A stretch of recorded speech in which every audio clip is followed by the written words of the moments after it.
So, I'm making a video actually trying to talk about some more of these misconceptions because I want to talk about the science on why things actually are.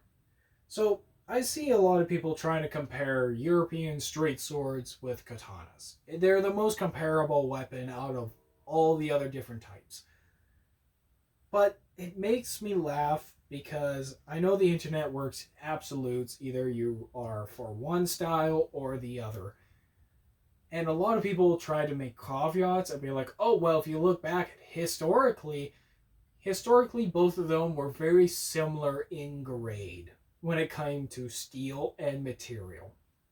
So, what I'm talking about is so a lot of people look at katanas now as if they're completely brittle and will just break and snap.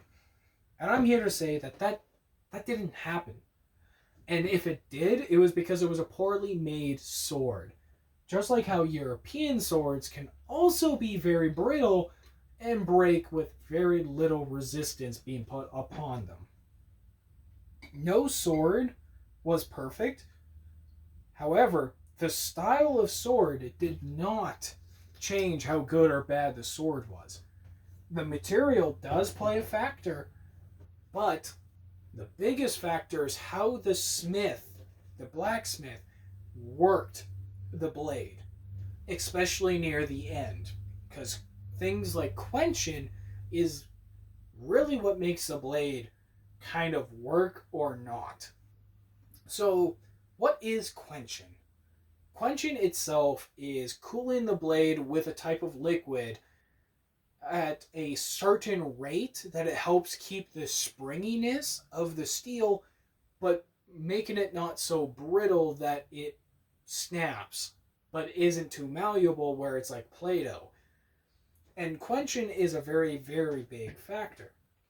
And that is what also plays in factors of these tests. So a lot of people will just buy a sword that says, oh, it's high grade steel, and not realize because it was made poorly, it's going to break or snap.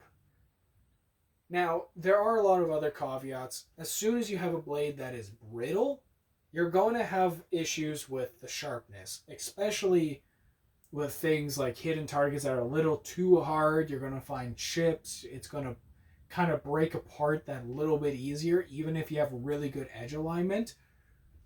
So you're going to have to sharpen it a lot more. And once you sharpen it enough, eventually there's not enough material there to sharpen anymore. And then you're going to have to get a new sword, which eventually you're going to have to do anyways. No sword is perfect. No sword is indestructible.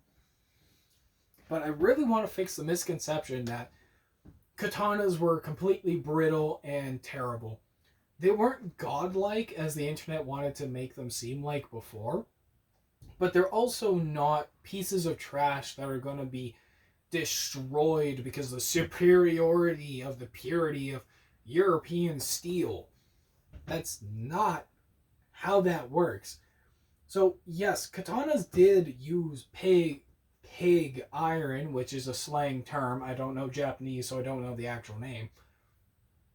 But they used pig iron because it was the most readily available kind of material to help them make steel. Now, pig iron is called pig iron because of the impurities. If you just use it as is, it makes terrible weapons. It's just so brittle, it breaks. But that's where the folding method comes into play. Every fold gets rid of impurities to a certain point.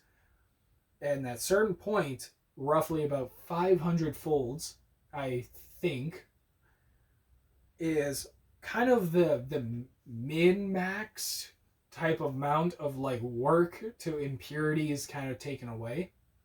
But it makes it actually a kind of a mid-grade type of steel once it's done. So back in the day, you wouldn't have like one sword that was super high quality because it was just European. No. Some European swords were higher quality for sure. But some Japanese swords actually held up on their own, and there are some of them to this day that still exist that are very, very good. So when anybody tries to say that one sword is way better than the other or anything like that, they instantly are basically telling you they don't know as much as they like to think. They're there to basically spurt out the same knowledge that they read or had someone else say without looking into it themselves. So anything I'm saying even right now, look into it. If I say anything that is a little bit wrong, you know what? Correct me. I'm totally fine with that. But in the retrospect, historically, a katana versus a long sword or a short sword, it doesn't matter. Any European steel, they can be the same quality. And a lot of people were working with mid-grade steel. Very, very few had high-end material that they were making these basically weapons that lasted to this day. So if you learned anything, I'm happy. I very much hope that these misconceptions can actually be dealt with a lot more. And I do have a lot of, I actually do have a lot of fun talking about the science behind it. So if you learned anything, I appreciate it.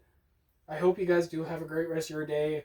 And I'm sorry for rambling on a bit much, but you guys have always been a pleasant surprise for your comments and anything like that. So I really appreciate all you guys. Thank you very much.